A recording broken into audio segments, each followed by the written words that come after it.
मिछ निर्यातना case रे हेब नाई एफआईआर आगे हाँ कौन सुप्रीमकोर्ट का राय अच्छी यही मिछ यौतुक निर्यातना केस रे जो थे कि आमर स्त्री माने वाइफ माने हजबैंड को ना रे मिछरे हजबैंड को रिलेटिव ना रे मिछरे एलिगेशन करके FIR register कराउछि।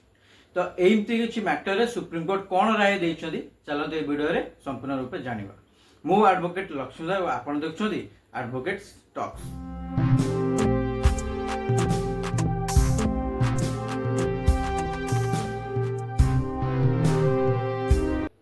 Indian penal code section 498 under रे दिनो दिन मिछ यौतुक निर्यातना केस मिछ निर्यातना केस बढ़िबा लागि। तो ठीक यही भली गोटे मैटर रे 498 केस रे जाई पहुंची सुप्रीम कोर्ट ऑफ इंडिया रे।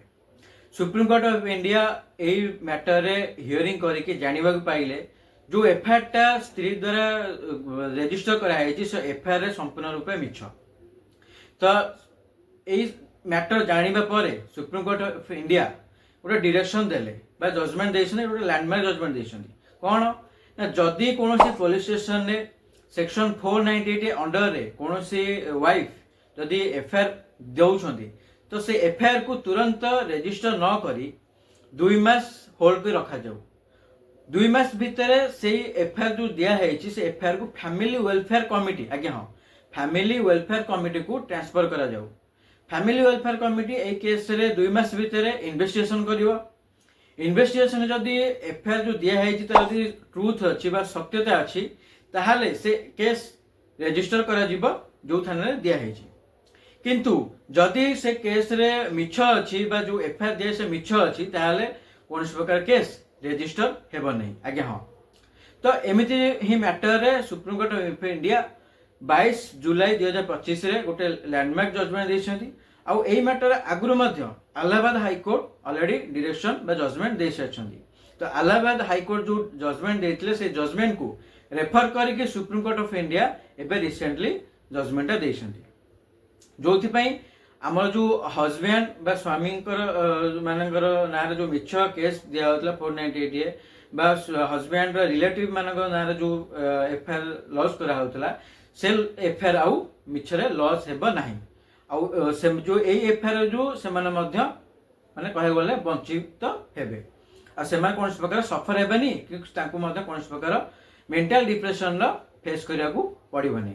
जदि से माने सतरे करछोंदी बा निर्यातना देउछने ताहाले तांका अगेंस्ट रे एफआईआर हबो आ चार्जशीट मध्य हबो आ से मानको मध्य कोर्ट फॉरवर्ड मध्य हेई पारे।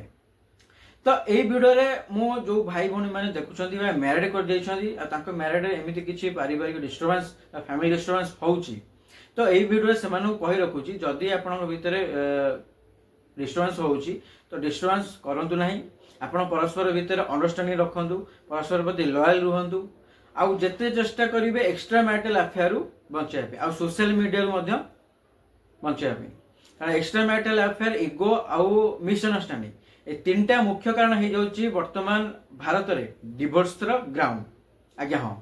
तो डिवोर्स बंचिया पई बा आपण परिवार जो फैमिली आपण मैरिज करछंती से फैमिली रे सुख रे रहिया पई शांति रहिया पई बा मंगलमय जीवन बंचिया पई आपण तीनटा जिनिस बंचंतु गोटेला मिसअंडरस्टैंडिंग इगो आउटे हला एक्स्ट्रा मैरिटल अफेयर आउ गोटे हो जाउची सोशल मीडिया आगे हाँ। आ परस्पर सोशल मीडिया एमती गोटे भाइरस है कि वर्तमान आसी कि परस्पर प्रति गोटे डाउट मध्य क्रिएट कर दूची। तो से सोशल मीडिया मध्य बंचाया पई बा सोशल मीडिया रु जते दूरे रहिबे सेते आपन पई भलो।